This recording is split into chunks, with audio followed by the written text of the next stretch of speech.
A 1970 UFO and Humanoid Report from Spain by Charles Lear.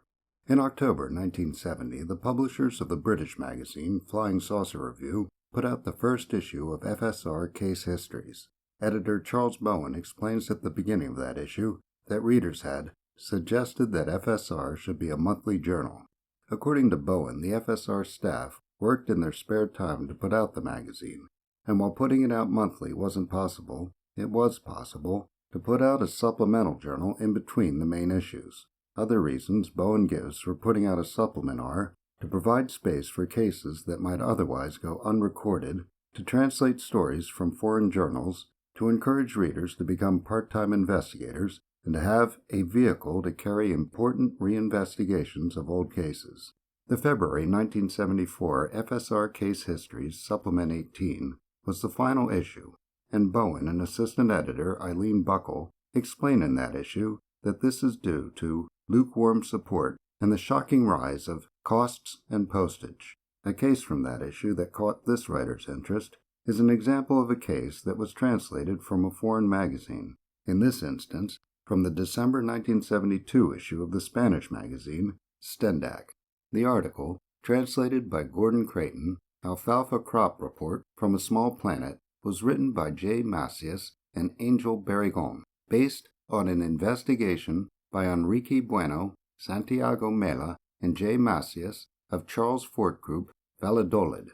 Creighton informs the reader in a sidebar that he retitled the article. The article begins with a description of what the primary witness claimed to have seen on the night of October 16, 1970. She is identified as C.R., a 22-year-old domestic employee in the farmhouse of Senor Don Luis de Diego at Puente de Herrera in the province of Valladolid, and the description is in her own words. According to C.R., she was watching television when she heard an intense whistling noise. As she got up to investigate, she noticed there was interference with the television signal. She tried to adjust the set, but was unable to fix the problem, since it was, in her words, almost time for the TV to close down anyway. She turned it off and went to look outside.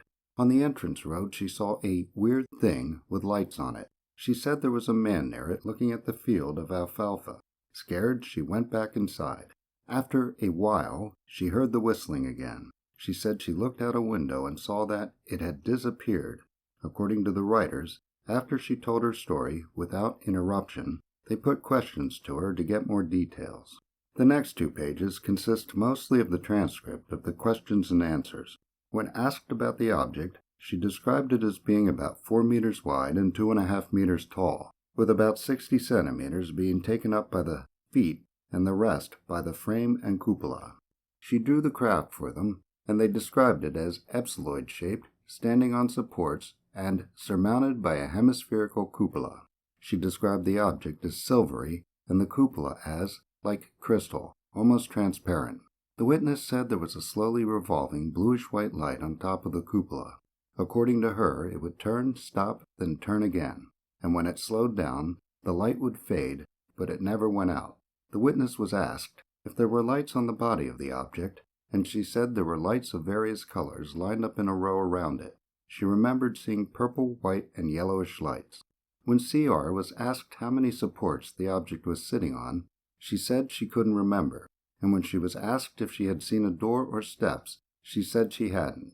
When the witness was asked how many occupants she saw, she said she only saw one that was standing about 3 or 4 meters from the object. Question: could you describe him? Answer: he seemed to me to be a man of about 1.8 meters, about 5 foot 10 inches, in height. He was dressed in a dark-fitting garment, black or dark blue. His head was covered by a close-fitting helmet of the same color as the rest of his clothing. Round his wrists and ankles, he had shining white things like bracelets. Also, in the middle of his waist, he had a square buckle. I think it would be the buckle of the belt, of the same color as the things on his wrists and ankles. The witness was unable to describe the face of the humanoid, other than its possibly having been light-colored.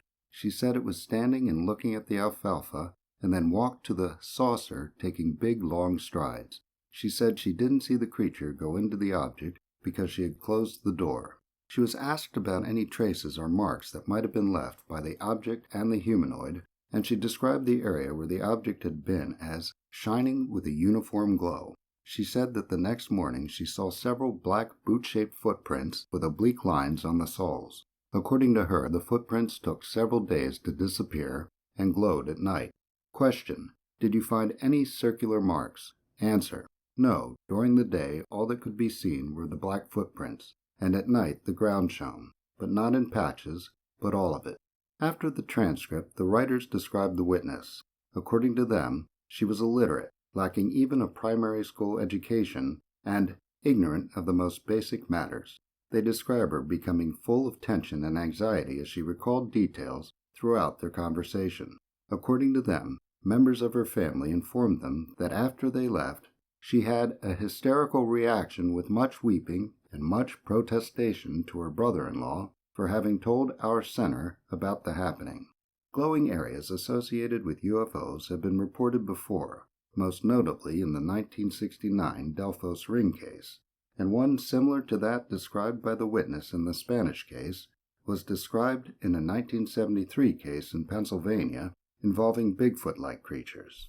The primary investigator of the Delphos ring case, Ted Phillips, wrote a report that was published in the February 1972 FSR Case History Supplement 9, and Bertolt Erich Schwartz of Ivan T. Sanderson's group, the Society for the Investigation of the Unexplained, wrote a report on the Pennsylvania case published in the July 1974 Flying Saucer Review. While the supplement had a short life, it existed during one of the most interesting periods in ufology.